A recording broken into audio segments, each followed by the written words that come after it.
प्रभु यीशु मसीह के मधुर और मीठे नाम में आज दिनांक 20 जनवरी दिन शुक्रवार को हम आप सब श्रोताओं का हार्दिक स्वागत करते हैं। आज के दिन के लिए जो वचन है वो लिया गया है यशायाह नबी की पुस्तक उसका 40 अध्याय 31 पद। वचन कहता है, परंतु जो यहोवा की बाट जोहते हैं वे नया बल प्राप्त करते जाएंगे, वे उकाबों की नाई उड़ेंगे, वे दौड़ेंगे और श्रमित ना होंगे, चलेंगे और थकित ना होंगे।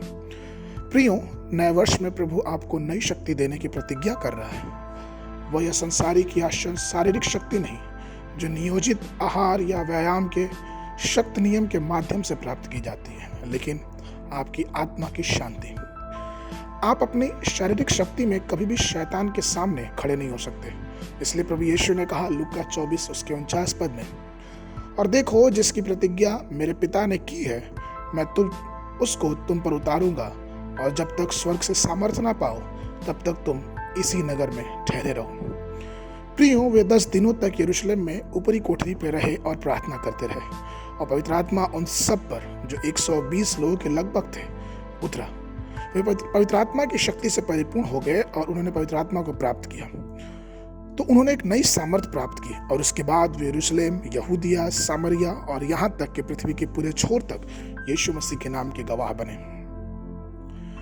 प्रियो, एक विजयी जीवन जीने के लिए आपको और हमको पवित्र आत्मा की सामर्थ की आवश्यकता है, जो आपको सिर्फ प्रभु दे सकता है, और वो तब जब हमारा जीवन पवित्रता से उसके सेवा में, उसके भय में बढ़ता रहेगा। परमेश्वर हमें उठाना चाहता है, परमेश्वर हमें अपनी महिमा के लिए इस वर्ष में इस्तेमाल करना चाहता है, और वो अपनी सामर्थ्य से हमें भरना चाहता है, क्योंकि उसका वादा है कि वो इस नए वर्ष में हमारी सारी शारीरिक कमजोरियों को, हमारी सारी आत्मिक कमजोरियों को दूर करके एक आत्मा की नई सामर्थ हमारे हृदय में देगा, जिसके सामर्थ्य से और जिसकी सहायता से हम परमेश्वर के उस वचन में और आगे बढ़ते जाएं। परमेश्वर ने इब्राहिम को नया बल दिया और उसने बुढ़ापे में होने के बावजूद भी उसे आशीषित किया, और जब उसकी पत्नी 90 वर्ष की थी और इब्राहिम खुद 100 वर्ष का था तो उसे एक बच्चे का दान दिया।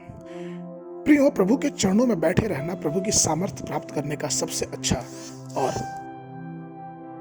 पवित्र माध्यम है। परमेश्वर के वादे के अनुसार वो हमें उकाबों और उकाब जो पहाड़ों के ऊपर उठते रहते हैं, छोटी पहाड़ियों के ऊपर, वैसे ही प्रभु भी हमें चाहता है कि हम भी शारीरिक बातों से, संसारिक मुद्दों से ऊपर उठ के परमेश्वर की आत्मा की सामर्थ्य में आगे चलें, जिससे परमेश्वर हमारे जीवन के साथ साथ हमारे शरीर को भी बलवंत और फलवंत बनाते जाए।